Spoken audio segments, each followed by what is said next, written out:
నమస్తే, welcome to I dream మన ఆయుర్వేదం. ఈసారి మోకాళ్ళ నొప్పుల గురించి మంచి చిట్కాలు చెప్పడానికి, చిట్కాల పేరు వినంగానే మన సీనియర్ మోస్ట్ ఆయుర్వేదం డాక్టర్ మధుసూదన శర్మ గారు మనతో పాటు ఉన్నారు.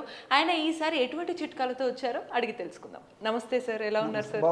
సార్ నేను బాగున్నాను సార్. సార్, మోకాళ్ళ నొప్పులు ఒకప్పుడు అంటే పెద్దవాళ్ళకి వచ్చేవనేవాళ్ళు, ఈ మధ్య పిల్లలకు కూడా కాల్షియం సరిగ్గా లేక కానీ మోకాళ్ళ నొప్పులు వస్తున్నాయి.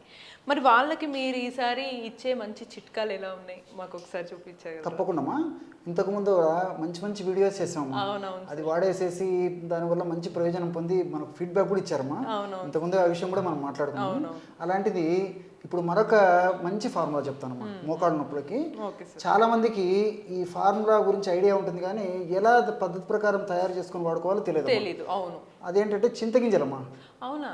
మీకు చాలా మందికి ఆశ్చర్యం అవుతుంది. అవును, అదే సార్, చింతగింజల్ని వాడటం అనేది ఫస్ట్ టైం వింటున్నాం సార్. అవునమ్మా.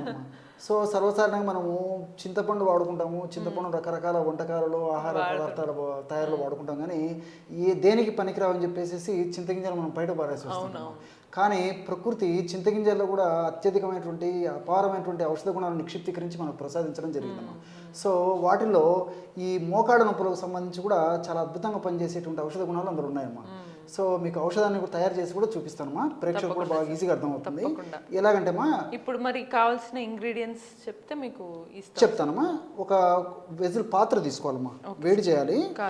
ఇలాంటి ఖాళీ పాత్ర ఒకటి తీసేసుకొని ఇందులో 50 ml పాలు తీసుకోవాలమ్మా. 50 ml పాలు. సో పచ్చి పాలమ్మా, మనం కాస్తాం తర్వాత 50 ml ఈ విధంగా పాలు తీసుకోవాలి. 50 ml పాలు తీసుకున్న తర్వాత 50 ml నీళ్లు తీసుకోవాలమ్మా. సో 50 ml పాలు, 50 ml నీళ్లు అమ్మా.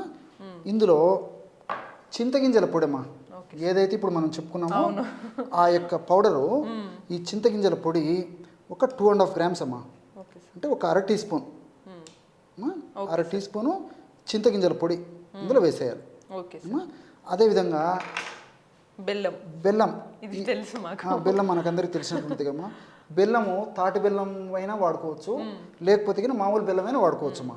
సో తాటి బెల్లం అయితే మరీ మంచిది. తాటి బెల్లం దొరకనటువంటి పక్షంలో మామూలు బెల్లం అయినా వాడుకోవచ్చు అమ్మా. ఇప్పుడు ఏం చేసామా, 50 ml మిల్క్ తీసుకున్నాము. 50 ml మిల్క్లో 50 ml వాటర్ కలిపాము. ఈ 50 ml వాటర్ కలిపిన తర్వాత ఇందులో అర టీ స్పూను చింతగింజల పొడి కలిపాము.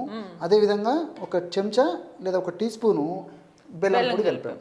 సో ఇదంతా బాగా కలిపిన తర్వాత పొయ్యి మీద పెట్టేసేసి వేడి చేయాలమ్మా.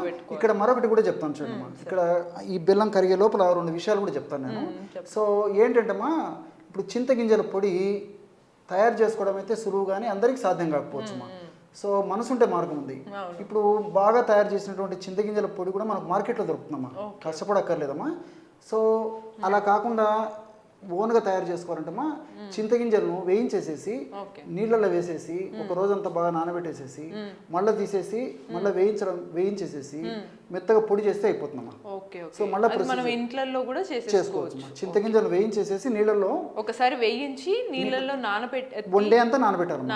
నానబెట్టేసిన తర్వాత పైన ఉన్నటువంటి ఆ బ్లాక్ ఇది ఉంటుంది కదమ్మా, తొలగించేసేయాలమ్మా. పొట్టు చాలా ఈజీగా వచ్చేస్తుంది. తొలగించిన తర్వాత లోపల పప్పు తెల్లగా ఉంటుంది కదమ్మా, తెల్ల పప్పు కావాలంటే మళ్ళీ ఒక పూట ఎండబెట్టేసేసి కాస్త వేయించేసేసి పౌడర్ చేయాలమ్మా.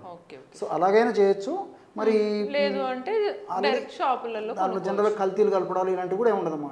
చింతగింజలు అంటే ఏదో పనికిరావు అని చెప్పేసి పక్కనే సేటుగా కాబట్టి అందులో ఏదో కల్తీ కలుపుతారని చెప్పేసి అది పని చేయదనేటువంటి ఇది కూడా ఏం లేదమ్మా. ఫ్రెష్గా తయారు చేసినది మనం కొంచెం విచారించి తెచ్చుకుంటే సరిపోతుంది. సో ఆ విధంగా చింతగింజల పొడి ఏ పద్ధతిలో మనం తయారు చేసుకోవడం కానీ మార్కెట్లో తెచ్చుకోవడం కానీ చేయాలమ్మా. సో ఈ బాగా చెప్పిన ఇంగ్రీడియంట్స్ మనం మరగపెట్టాం. బెల్లం అంతా కరిగిపోయిందమ్మా. ఈ విధంగా కరిగిపోయిన తర్వాత పొయ్యి మీద పెట్టేసేసి సో 50 ml పాలు మిగిలేటట్టే మరిగించాలమ్మా. సో 50 ml పాలు, 50 ml నీళ్ళు ఉంటాయి కదా, పాలు వరకే మిగిలేలాగా మనం మరగపెట్టాం సార్. వెరీ గుడ్, గ్లాస్ లో పోయమంటారు. ఓకేమ్మా. సో 50 ml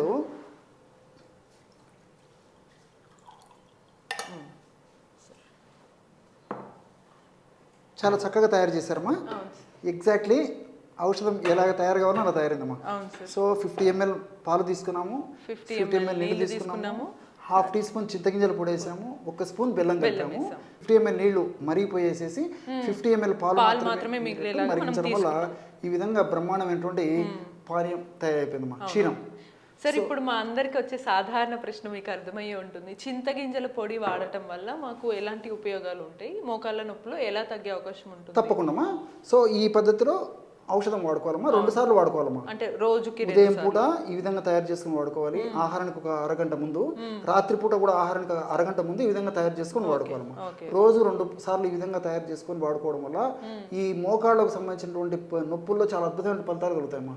ఎముకలకు దృఢత్వాన్ని ఇస్తుంది ఈ యొక్క ఔషధము. అదేవిధంగా కీళ్లకు మంచి శక్తిని ప్రసాదిస్తుంది. ఎముకల భాగంలో కీళ్ల భాగంలో రక్త ప్రసరణ బాగా చేస్తుంది.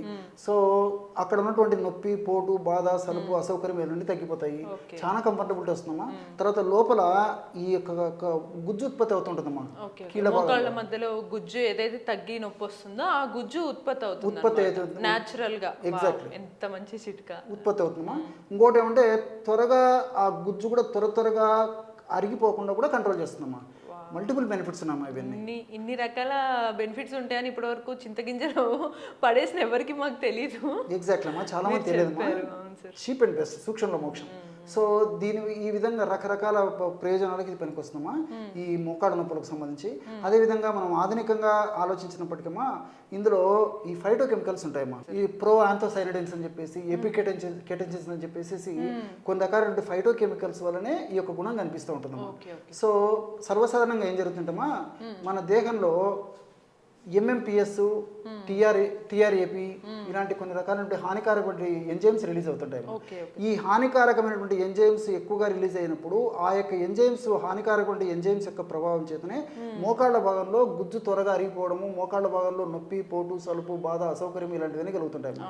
సో ఈ ఎంఎంపిఎస్, టిఆర్ఏపి అనే ఎక్సోగ్లైకోసైడ్స్ ఇలాంటి హానికారకమైనటువంటి ఎంజైమ్ల ఉత్పత్తిని తగ్గించేందుకు ఇప్పుడు నేను చెప్పినటువంటి ఈ ప్రో ఆంథోసైనిడిన్స్, తర్వాత ఎపికెటెన్సిన్స్ అనేటువంటి రసాయన పదార్థాలు ఉపయోగపడతాయమ్మా. సో దీని వెనక సైన్స్ కూడా ఉందమ్మా. అవునవును, అంటే కేవలం కళ్ళ ముందు కనిపించే చిట్కాలు ఉంటాయి కానీ వెనకాల వీటి సైన్స్ వల్ల ఎంత ఉపయోగం ఉంటుంది, మళ్ళీ సైడ్ ఎఫెక్ట్స్ ఉండవు మనకి. ఎంత అందుకే పెద్దల మాట సద్దిమూట అని చెప్పేసి మన వాళ్ళు సూక్ష్మంగా చెప్పారమ్మా మన పెద్దలు. దీని వెనక ఇంత సైన్స్ ఉందమ్మా. కాబట్టి ఇది దీర్ఘకాలం పాటు వాడినప్పటికీ అన్ని మనకు సైడ్ బెనిఫిట్స్ ఉంటాయి. ఎలాంటి సైడ్ ఎఫెక్ట్స్ పెద్దలు అందరూ వాడుకోవచ్చమ్మా. చిన్నపిల్లలు అయితే వాళ్ళకు వయస్సును బట్టి, శరీర తత్వాన్ని బట్టి, వాళ్ళకు వెయిట్ను బట్టి ఇందులో సగం డోస్ వాడుకుంటే సరిపోతుంది. పెద్దవాళ్ళందరూ ఈ విధంగా వాడుకోవచ్చు. సగం డోస్ కానీ లేదా ఒక పూట వాడచ్చు. ఎగ్జాక్ట్లీ, అది కూడా అమ్మా. ఒక పూట వాడుకోవచ్చు, లేకపోతే సగం డోసు, ఒక పూట వాడిన సగం డోస్ అయితే వాడితే సరిపోతుంది. సో ఈ విధంగా వాడుకోవచ్చు. రెండోది ఏమంటే ఎక్కువగా వెయిట్ ఉన్నటువంటి వాళ్ళు, తర్వాత ఈ షుగర్ ఉన్నటువంటి వాళ్ళు బెల్లాన్ని మినహాయించేసి మిగతా పదార్థాన్ని తయారు చేసుకొని వాడుకోవచ్చు. సో వెయిట్ ఎక్కువ ఉన్నటువంటి వాళ్ళు, షుగర్ వాళ్ళు మినహాయించి వాళ్ళు మాత్రము బెల్లం వేసుకోవచ్చు. షుగర్ వాళ్ళు మాత్రమే బెల్లం వేసుకోవద్దు. షుగర్ పాలు, నీళ్లు, చింతగింజల పొడి మాత్రం. వెయిట్, షుగర్ ఉన్నటువంటి వాళ్ళు అవి వాడుకోవాలి. సో మిగతా వాళ్ళందరూ మాత్రం బెల్లం కూడా యాడ్ చేసుకోవచ్చు. సో బెల్లంలో కూడా అనేక రకాల పోషకాంశాలు ఉన్నాము. తర్వాత ఎగ్జాక్ట్లీ కాల్షియం ఉంది, ఐరన్ ఉంది, ఫాస్ఫరస్ ఉంది, మెగ్నీషియం ఉంది, మా కూలింగ్ ఏజెంట్గా పనిచేస్తుంది, ఫైబర్ ఉంది, అనేక రకాల పోషకాంశాలు ఉన్నాయమ్మా. ఇవన్నీ కూడా ప్రత్యక్షంగా పరోక్షంగా ఈ మోకాళ్ళ నొప్పులు సమస్య త్వరగా తగ్గేందుకు సహకరిస్తాయి. అదేవిధంగా మోకాళ్ళ భాగంలో చక్కటి పోషణ ఇచ్చేందుకు ఉపయోగపడతాయి. మోకాళ్ళ భాగంలో గుజ్జు త్వరగా అరిగిపోకుండా ఉండేందుకు ఉపయోగపడతాయి. ఈ విధంగా మల్టిపుల్ బెనిఫిట్స్ కూడా బెల్లంలో ఉన్నాయమ్మా. కాబట్టి అవసరాన్ని బట్టి మరి షుగర్ పేషెంట్స్, తర్వాత ఈ వెయిట్ ఉన్నటువంటి వాళ్ళు కాకుండా మిగతా వాళ్ళందరూ కూడా బెల్లాన్ని కూడా కలుపుకోవడం వల్ల మల్టిపుల్ బెనిఫిట్స్ కూడా వస్తాయమ్మా. అద్భుతం సార్. సో చూసారు కదా, మోకాళ్ళ నొప్పులకి మీరు ఎప్పుడు చూసుండరు, అంత సింపుల్ చిట్కా అనమాట. ఇంట్లోనే రెగ్యులర్గా మనకి ఇంట్లో పాలు ఉంటాయి, నీళ్ళు ఉంటాయి, బెల్లం కూడా ఉంటుంది. కేవలం చింతగింజల పొడి ఒక్కసారి చేసి పెట్టుకుంటే మీ మోకాళ్ళ నొప్పులు అనేవి మటుమాయం. ఇటువంటి మరిన్ని సింపుల్ చిట్కాల కోసం కీప్ వాచింగ్ మన ఆయుర్వేదం.